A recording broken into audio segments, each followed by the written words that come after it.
এখন হচ্ছে digital communications সম্ভাবনা ও চ্যালেঞ্জ নিয়ে বিশেষ আলোচনার জন্য আমাদের সাথে সম্পৃক্ত হচ্ছেন মোবাইল অপারেটর কোম্পানি গ্রামীণফোন লিমিটেডের chief digital and strategy officer Sulaiman Alam. আমরা সংযুক্ত হচ্ছে তার সাথে।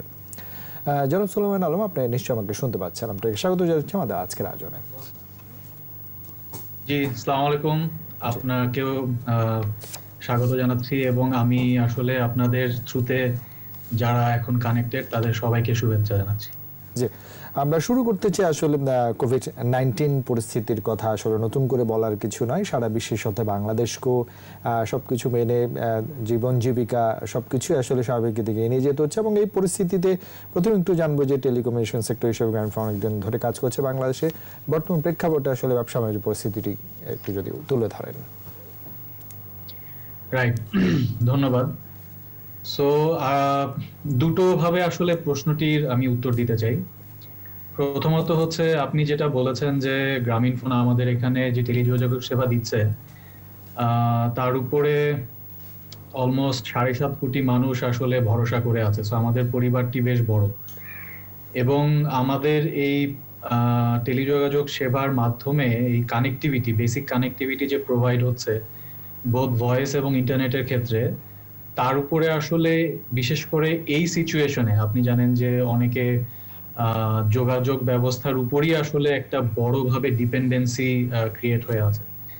সো আমাদের সর্বপ্রথম দায়িত্ব ছিল যে এই সেবাটাকে যাতে সঠিকভাবে আমরা আমাদের গ্রাহকদেরকে প্রোভাইড করতে পারি সেইটার ব্যবস্থা নেওয়া, এবং সেটার জন্য আমরা সরকারের সহযোগিতায় এবং আমাদের টেকনোলজি টিম নিরলস চেষ্টা করে গেছে যাতে সব জায়গাতে এই সার্ভিসটি সঠিকভাবে এবং সঠিক মানে প্রোভাইড করা যায়। এটা হচ্ছে প্রথম কথা।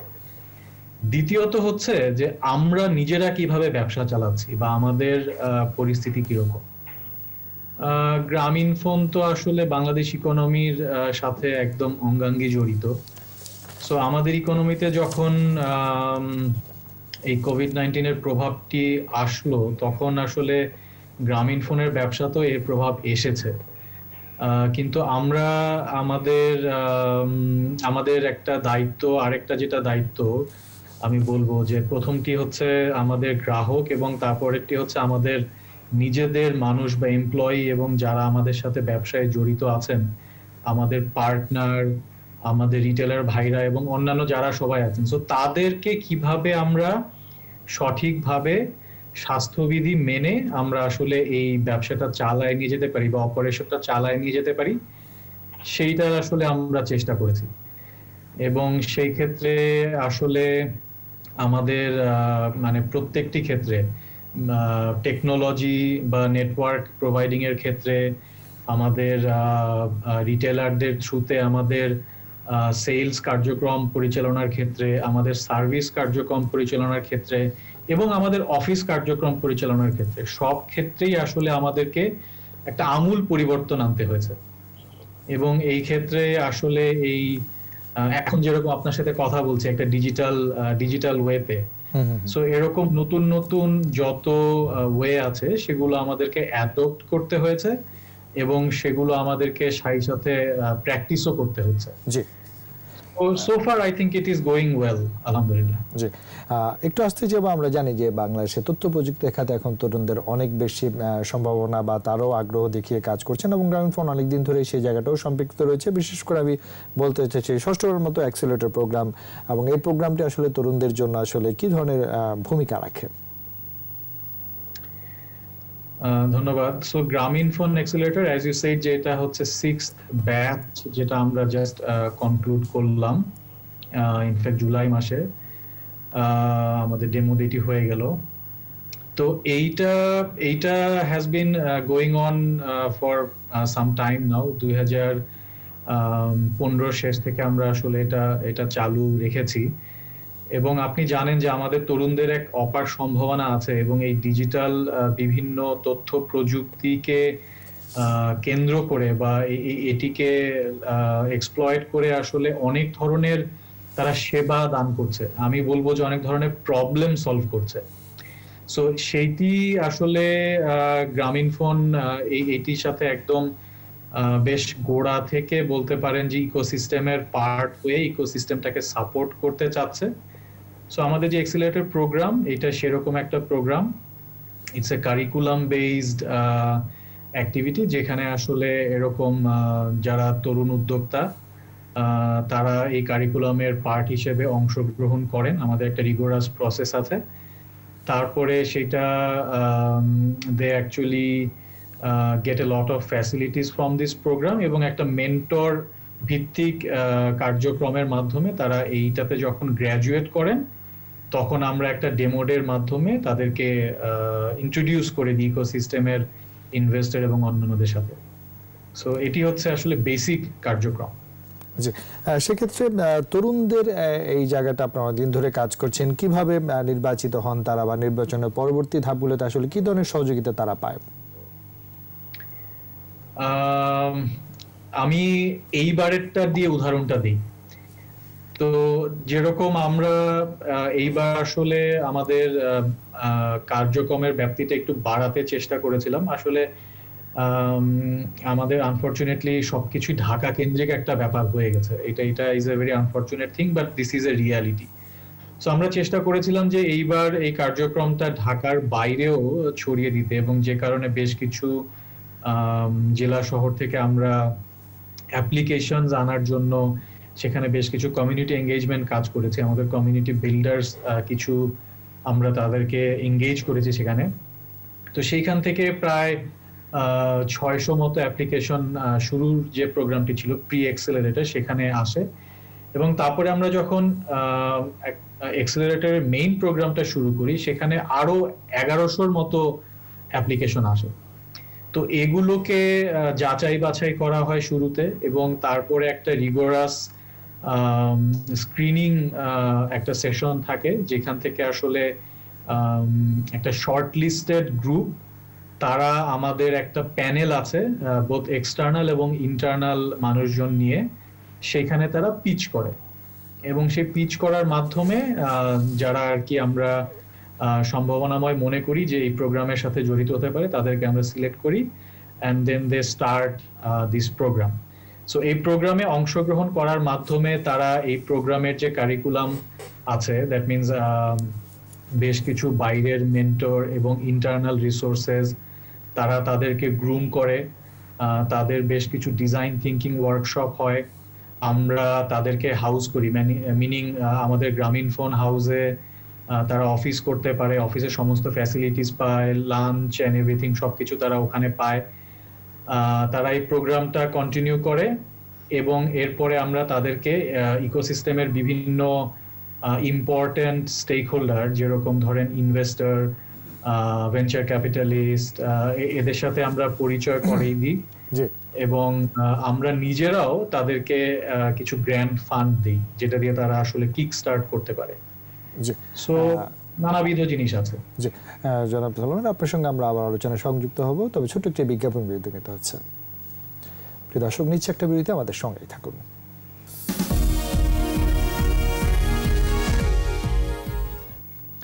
স্বাগত আবারও 21শে বিজনেসে। দর্শক বিরতির আগে দেশের ডিজিটাল কমিউনিকেশনস সম্ভাবনা চ্যালেঞ্জ নিয়ে কথা বলছেন মোবাইল অপারেটর কোম্পানি গ্রামীণফোন লিমিটেডের chief digital and strategy officer Sulaiman আলমের সঙ্গে। আমরা তার সাথে আবার সংযুক্ত হচ্ছি। জনাব সুলাইমান আলম, আমরা বিরতির আগে আলোচনা করছিলাম যে বিষয়ে, সেখানে আবারও ফিরে যেতে চাই। আমরা এই তরুণদের মধ্যে এই জায়গাটা অনেক বেশি আগ্রহ দেখছি, অনেক তরুণের সম্পৃক্ততা যেমন বাড়ছে, সম্ভাবনার কথা আপনি বলছিলেন, এবং সেই সাথে কি ধরনের জায়গাগুলো অনেক বেশি সম্ভাবনা বা স্টার্ট আপগুলো যেগুলো তারা কাজ করছেন, সেখানে আসলে আপনাদের যে সহযোগিতা, সেই জায়গাটা একটু যদি তুলে ধরেন। রাইট, সো আমি বলছিলাম যে কি ধরনের সহযোগিতা আমরা করি। তো আমি যেটা দেখছি যে তরুণদের মধ্যে আসলে অনেক ধরনের লেটস সে ইন্টারেস্টিং আইডিয়া নিয়ে কাজ করার যে মানে এখন একটা আগ্রহ, এটি আসলে আমি বলবো যে উইথ এভরি ব্যাচ আমরা দেখছি যে আসলে এটা বাড়ছে। আই আন্ডারস্ট্যান্ড যে এখন এমন একটা সিচুয়েশন যেখানে পুরো বিশ্ব আসলে কিছুটা হলেও একটু মানে স্থবিরতা পেয়েছে, বাট আই উড সে যে এই সময় কিন্তু এই যে ডিজিটাল এবং ইন্টারনেট ভিত্তিক যে প্রবলেম সলিউশনের একটা ব্যাপার, এটা কিন্তু আসলে আরো বেশি আমি বলবো রেলেভেন্ট। এখন আসলে এই জিনিসটা অনেক বেশি এবং গুরুত্বপূর্ণ আসলে আমি বলবো।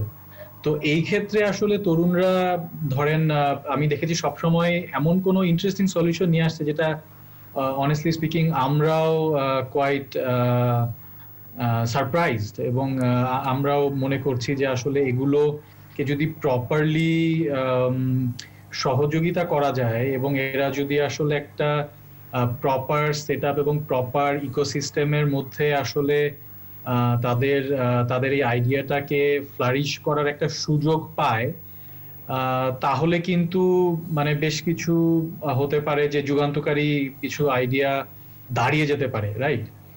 সো আমি মনে করি যে আমাদের আসলে প্রত্যেকটা সেক্টরেই সেখানে অবদান রাখার উপায় আছে। আপনাকে আমি একটা উদাহরণ দিই। যেমন এইবার আমরা একটা খুব ইন্টারেস্টিং মানে অনেকগুলোই ছিল, একটাকে পিক করার পিছনে কোনো I am just trying to clarify যে কোনো ফেভারিটিজম নাই, বাট একটা ইন্টারেস্টিং আইডিয়া আমি বলতে চাই। সেটা হচ্ছে যে দেখেন ঢাকাতে অনেকে আসলে অনেক অনেক তরুণ বা অনেক যুবক আসেন পড়াশোনা করতে, তারা বিভিন্ন কাজে আসেন, তারা চাকরির খোঁজে আসেন, তারপরে বিভিন্ন রকম ইয়েতে আসেন আর কি।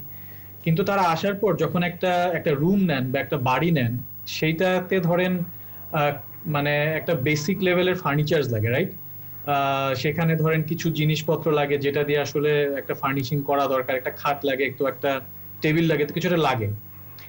সো এদের আইডিয়াটা হচ্ছে যে you don't need to buy anything. হ্যাঁ, তারা আপনাদেরকে মানে বেসিক্যালি যারা ফার্নিচার প্রোভাইডার্স আছে তাদের সাথে একটা লিংক করিয়ে দিবে এবং আপনি সেখান থেকে সেটি আপনি নিয়ে আসতে পারবেন on a lease basis, and then when you don't have need for this you can return it back, and that's it. So it's like a Uber for furnitures, মানে it's so interesting. So you see, মানে there are problems and they are trying to give a solution which is very radical. হ্যাঁ, মানে অন্য সময় হয়তো বা এই টাইপের জিনিস আপনারা চিন্তাও করতে পারবেন না, বাট এই টাইপের সলিউশন নিয়ে তারা আসছে, which is interesting to see.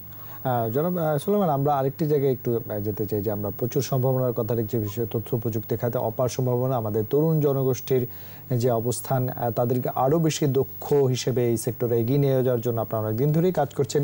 সে জায়গায় চ্যালেঞ্জগুলো কি আর করণীয় বা কি রয়েছে? চ্যালেঞ্জ আসলে নানাবিধ আছে। তার মধ্যে একটি বড় চ্যালেঞ্জ হচ্ছে অফকোর্স কোনো মানে ইনস্টিটিউশনাল ইনভেস্টমেন্ট এইখানে আসলে সেরকম নেই। যে কোনো একটি আইডিয়ায় আসলে যতক্ষণ পর্যন্ত না প্রপার ফান্ডিং পাচ্ছে ততক্ষণ পর্যন্ত ইট রিমেইনস টু বি এ হবি, একটা মানুষের একটা প্রয়াস বা কিছু মানুষের কিছু প্রয়াস। এইখানে যখন একটা প্রপার ইনস্টিটিউশন এসে ফান্ড করবে তখন আসলে তখন তারা সেটাকে একটা বিগ স্কেলে নিয়ে যেতে পারে। সো এটা একটা মানে প্রবলেম। ইনফ্রাস্ট্রাকচার এবং পলিসিগত অনেক কিছু আছে যেগুলো আসলে সলভ করতে হবে। তারা অনেক টাইপের প্রবলেমস নিয়ে অ্যাকচুয়ালি কাজ করছেন, যেগুলোর জন্য আসলে এখনো কোনো নীতিমালা বা ওরকম কোনো গাইডেন্স আসলে নেই, যেগুলোতে অনেক কাজ করার দরকার আছে এবং উপায় আছে। I know for a fact যে আইসিটি ডিভিশন সেগুলো নিয়ে অনেক কাজ করছেন। অ্যান্ড দেন আসলে একটা ওভারঅল একটা ইকোসিস্টেম যেখানে কন্টিনিউয়াস বেসিসে এরকম আইডিয়াস আসছে, তাদেরকে সাপোর্ট করা হচ্ছে, তাদেরকে মার্কেটে নিয়ে যাওয়া হচ্ছে, তারা এই সলিউশনগুলো দিচ্ছে এবং সেই সলিউশনগুলো থেকে তারা আসলে একটা ব্যবসা করে দাঁড়িয়ে যেতে পারছে। সবাই তো ডেফিনেটলি সাকসেসফুল হবে না, এটা আসলে খুবই সর্বজন বিদিত একটা কথা, কিন্তু কিছু কিছু বড় প্রতিষ্ঠান যদি দাঁড়িয়ে যায় তাহলেই কিন্তু আসলে এটার চেহারাটা ঘুরে যাবে বলে আমি মনে করি। সো এগুলো হচ্ছে চ্যালেঞ্জেস, এন্ড দেন সবাই আসলে যারা ইকোসিস্টেমের পার্ট ইনক্লুডিং আস সবাই আসলে এগুলো নিয়েই আমরা কাজ করার চেষ্টা করছি। জি জনাব সুলাইমান, আমরা একেবারে শেষ দিকে চলে এসেছি। যাওয়ার আগে তরুণদের এই সেক্টরে আরো যেন অগ্রগতি হয় বা আপনারা গ্রামীণফোনের পক্ষ থেকে যে ধরনের কাজ করছেন সে জায়গায় ভবিষ্যতে আর কি করণীয় বা করবেন বলে আপনারা গাইডলাইন করেছেন? প্রথমত ভবিষ্যৎ আমরা এটা আসলে কন্টিনিউ করতে চাই, এবং আপনি জানেন যে এই বর্তমান কোভিড সিচুয়েশনে যে কোনো একটা এই টাইপের প্রোগ্রাম, ইউ আন্ডারস্ট্যান্ড, এটা তো গ্রামীণ ফোনের আসলে মূল ব্যবসা না, এটা আমরা করি to support the youth of the nation এবং টু সাপোর্ট দি ইকোসিস্টেম। আমাদের ভিশন যেটা আসলে এম্পাওয়ারিং দি সোসাইটি, আমরা এইটার পরিপ্রেক্ষিতে আসলে এই কাজটা করি, সো দ্যাট ইকোসিস্টেমেও গতি আসে এবং আমরা এই ডিজিটাল ইকোসিস্টেমটাকে, ডিজিটাল বাংলাদেশের যে স্বপ্ন সরকারের আছে, যে ভিশন সরকারের আছে, সেটা যাতে আসলে ত্বরান্বিত হয়। তো এইটাতে আমরা we will continue to support this ecosystem, এটা আমি ক্লিয়ারলি বলতে চাই। আর আরেকটা ব্যাপার সেটা হচ্ছে যে আমি তরুণদেরকে যেটা বলবো যে I know for a fact যে this is a very difficult time, এবং অনেক উদ্যোক্তা আসলে এই মুহূর্তে মানে একটা প্রেসারে আছেন, অনেকে ঝরে পড়েছেন, অনেকে চিন্তা করছেন কিভাবে দে ক্যান সার্ভাইভ, বাট মানে উই হ্যাভ টু বিলিভ যে দিস ইজ টেম্পোরারি, এবং we know that this is temporary. বাংলাদেশের যদি একটা জিনিস নিয়ে আসলে আমরা বিশ্বে যদি পরিচিত থাকি, সেটা হচ্ছে উই আর রিজিলিয়েন্ট, এবং এই রিজিলিয়েন্স আসলে আমাদের এই তরুণরাই হচ্ছে এটার মূল শক্তি। সো আমি দেখছি যে যারা আসলে এখানে টিকে থাকতে পারবে, they are going to flourish, এবং they are going to set the roads, inroads for নতুন উদ্যোক্তা যারা আসলে আসবেন, এবং গ্রামীণ ফোন এই তরুণদের পথ চলার জন্য will continue to remain to be a source and inspiration. জি, আমরা সে প্রত্যাশা রাখছি অবশ্যই তরুণদের এই দক্ষতা এবং তাদের অগ্রগতির মাধ্যমে বাংলাদেশের অর্থনৈতিক অগ্রগতি বজায় থাকবে, সেই প্রত্যাশা রাখছি। আপনাকে অনেক ধন্যবাদ আমাদেরকে সময় দেওয়ার জন্য। আপনাকে অশেষ ধন্যবাদ।